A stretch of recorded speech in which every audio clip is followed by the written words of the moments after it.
Assalamualaikum warahmatullahi wabarakatuh. Bismillah, alhamdulillah, wa syukurillah, wa la hawla wa la quwwata illa billahil aliyil azim. Allahumma salli ala Sayyidina Muhammad wa ala ali Sayyidina Muhammad. Selamat berjumpa saudara-saudaraku dengan channel Kang Nur DS Cirebon ini. Moga saudara dalam keadaan sehat walafiat, terutama moga kita semua dalam selalu diberikan bimbingan Allah, hidayah inayahnya, sehingga apa yang kita perbuat, apa yang kita lakukan bermanfaat bagi diri pribadi kita dan manfaat juga bagi sesamanya. Saudara-saudaraku sekalian yang dimuliakan Allah, baru saja saya membuka channel YouTube ya. Di sana saya melihat ada Pak Profesor Faisal Basri yang menyatakan bahwa Indonesia ini di bawah kepemimpinan Pak Jokowi ekonominya ambruk, hancur gitu. Bahkan Pak Jokowi ini membuat lemah semua institusi negara. Ngeri ya saudara-saudaraku, ini pernyataan Pak Profesor ini ngeri sekali itu. Ya mungkin menurut keahliannya itu, menurut daya pandang, perhitungan ekonomi beliau mungkin. Tapi kok sampai ke institusi lain itu kak dibilang ambruk gitu loh, dibilang lemah gitu loh. Ya artinya sendi-sendi negara ini sudah dilemahkan semua oleh Pak Jokowi. Kok kuat banget itu Pak Jokowi ya? Kok melemahkan semua? Iya, institusi negara. Iya, tapi kok tadi dikatakan kok lemah ya untuk mengatur ekonomi. Ini kontra banget ini pernyataan ini. Iya. Saya menanggapi jujur ya sebagai orang awam, orang kampung ini. Iya, hanya tertawa ya. Saya artinya begini, nggak habis pikir gitu loh ya. Orang yang punya gelar profesor, ahli gitu kan, ngomong itu kok sepertinya kok di mujmal saja, di global aja itu. Indonesia ambruk itu. Ekonominya gitu kan, semua institusi dilemahkan gitu kan. Terus rakyat makin susah, makin sengsara dan dizalimi gitu. Ya Allah, subhanallah. Ya. Ngeri sekali ya saudara-saudaraku. Kemarin juga itu saya juga itu membuka YouTube itu, di sana ada seorang profesor ini persis ini seperti Pak Profesor Faisal Basri ini, yang saya kira itu ngeri sekali itu, bahwa beliau itu menyatakan akan ada kebangkitan PKI kayak baru gitu kan, yang lebih berbahaya daripada pertama itu. Ini ngeri sekali ini. Malah ngeri sekali. Tapi sayang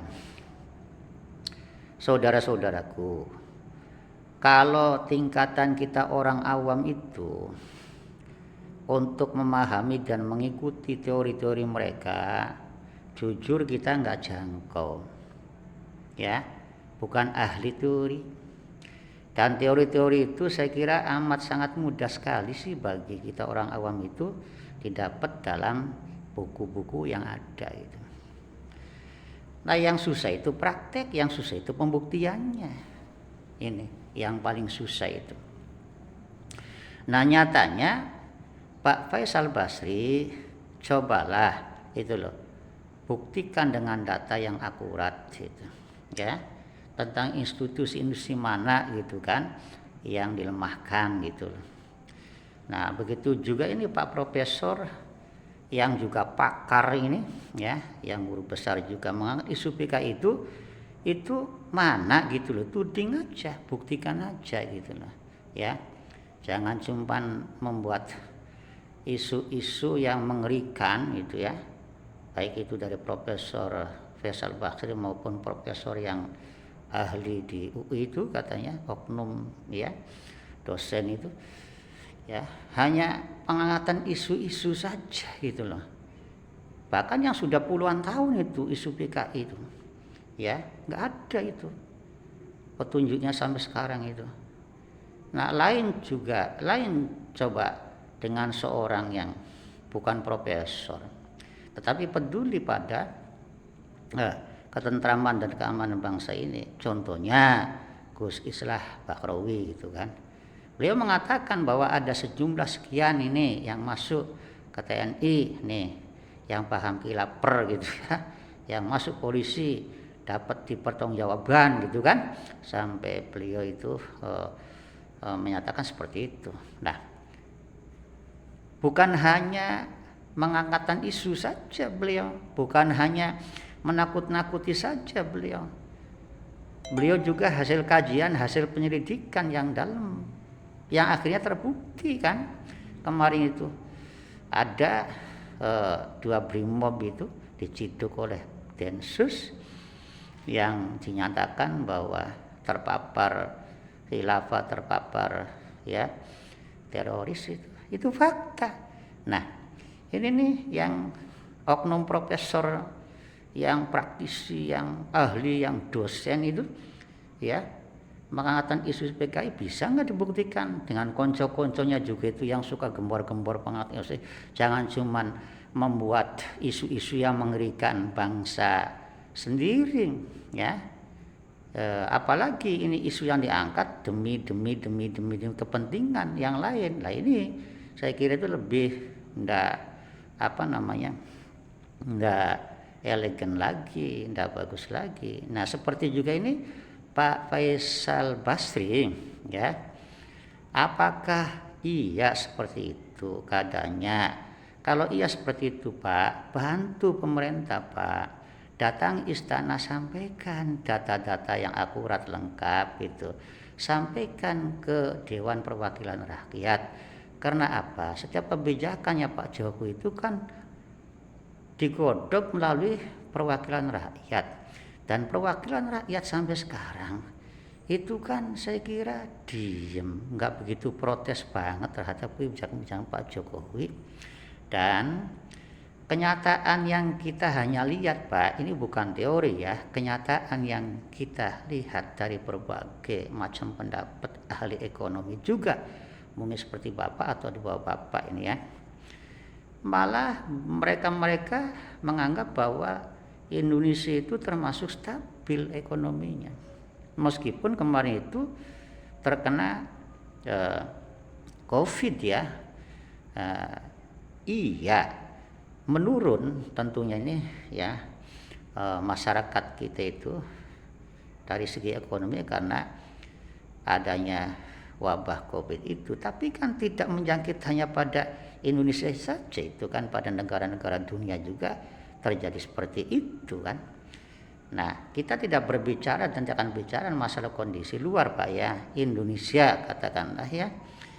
Ya saya kira saat itu juga pemerintah itu ya tanggap juga menyerukan bantuan, meskipun itu sangat kekurangan ya, dimaklumkan ya, namanya juga musibah itu. Tapi setelah COVID selesai itu kan, yang masa-masa sekarang ini yang kata banyak ya ahli ekonomi itu stabil, bagus-bagus saja, baik-baik saja. Dan masyarakat juga yang sengsara itu kelompok mana Pak? Yang dizalimi itu kelompok mana? Ya, yang disusahkan itu kelompok mana gitu loh. Saya kira masyarakat, mohon maaf, ini saya wong kampung Pak ya, tapi saya juga insya Allah sedikit banyak itu ya juga bersinggungan dengan masalah keumatan ya. Maksudnya itu saya juga sering Pak turun itu di lapangan, bahkan di pelosok-pelosok desa itu ya. Ya saya kira kondisi masyarakat itu makin sejahtera kok, makin bagus kok, dari segi mana juga ya, termasuk segi kerukunan beragama juga bagus kok, kondisi politik, kondisi ekonomi juga bagus kok ya.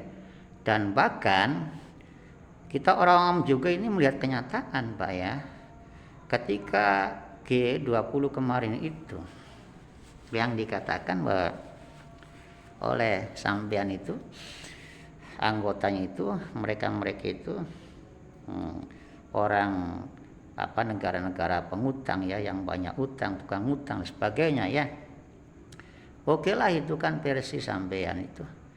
Tapi berkat kecerdasan, saya maaf ini bukan berarti terlalu muji ya, nyatanya seperti itu ya. Karena ya saya anggap bahwa Pak Jokowi itu cerdas, jenius itu.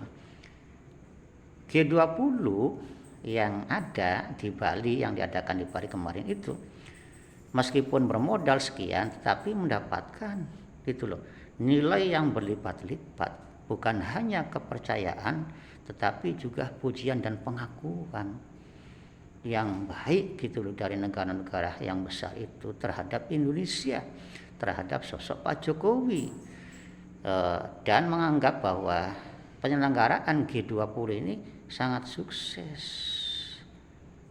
Dan kenyataannya juga menghasilkan kepercayaan banyak dari petinggi-petinggi negara besar dunia untuk mempercayakan kerjasama dengan Indonesia. PBB juga memuji, negara-negara besar juga memuji, akan mempercayakan kerjasama ekonomi. Enggak mungkin itu kerjasama terjadi atau berani ya langsung kerjasama dengan Pak Jokowi dengan Indonesia itu tanpa melalui kajian-kajian ahli-ahlinya ekonomi di negara besar itu.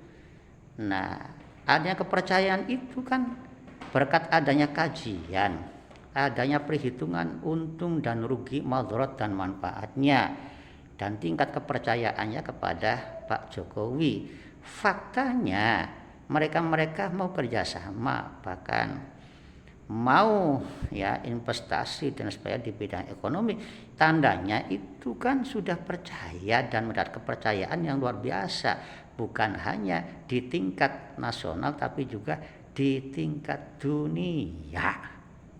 Nah, jadi dari kenyataan seperti ini ya, saya sebagai orang awam ini dari sudut pandang mana Bapak itu menyatakan bahwa ekonomi Indonesia itu makin ambruk gitu loh ya, makin amburadul, dan menteri-menteri yang menangani juga bukan ahlinya alias bodoh gitu ya.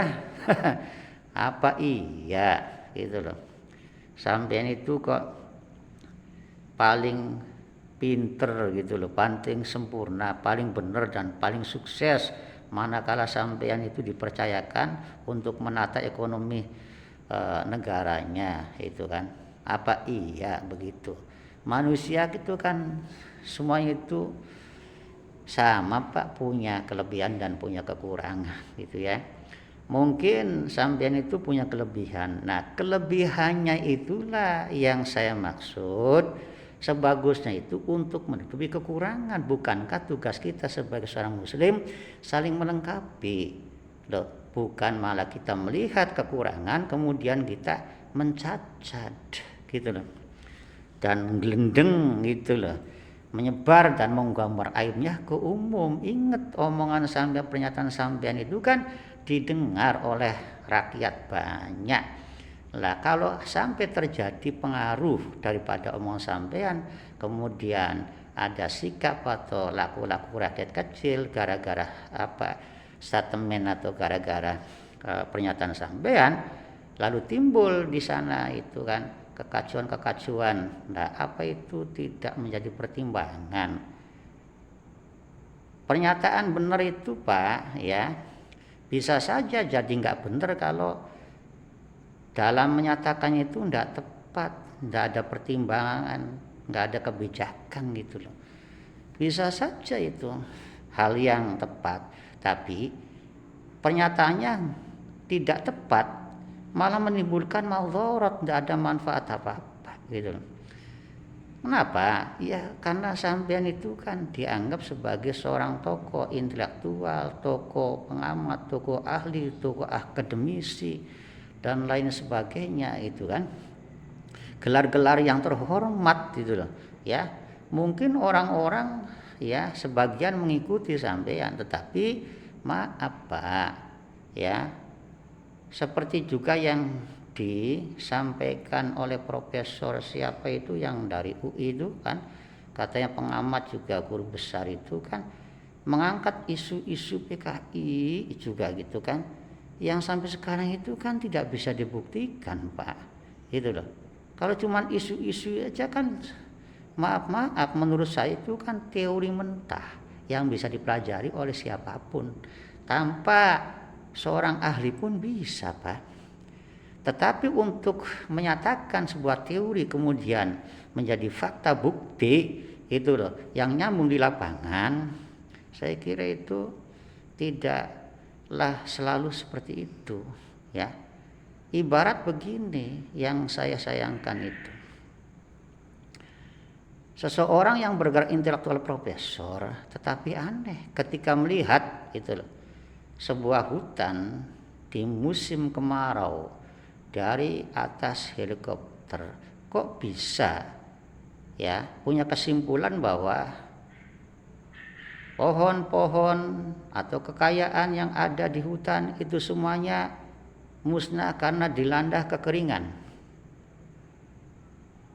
Lah, kesimpulan-kesimpulan seperti itu di atas helikopter gitu loh ya, yang tidak langsung ya praktek di lapangan, bisa saja beda pendapat yang katanya itu kekeringan semua itu, semua kekayaan di hutan, pohon dan sebagainya itu. Kemudian sampean lapor gitu untuk menyampaikan kepada yang perlu disampaikan bahwa terjadilah kekeringan gitu, semua kekayaan hutan, pohon-pohon mati gitu. Padahal kenyataannya di sana kalau saja terjun langsung masuk ke hutan, boleh jadi di sana masih banyak sekali itu kan tumbuhan atau yang di dalamnya itu masih seger, masih bisa dimanfaatkan untuk masyarakat banyak gitu loh. Nah, semacam teori-teori yang global yang hanya dipandang sekilas benar gitu kan tidak mesti benar kalau tidak dipraktekkan secara langsung di lapangan.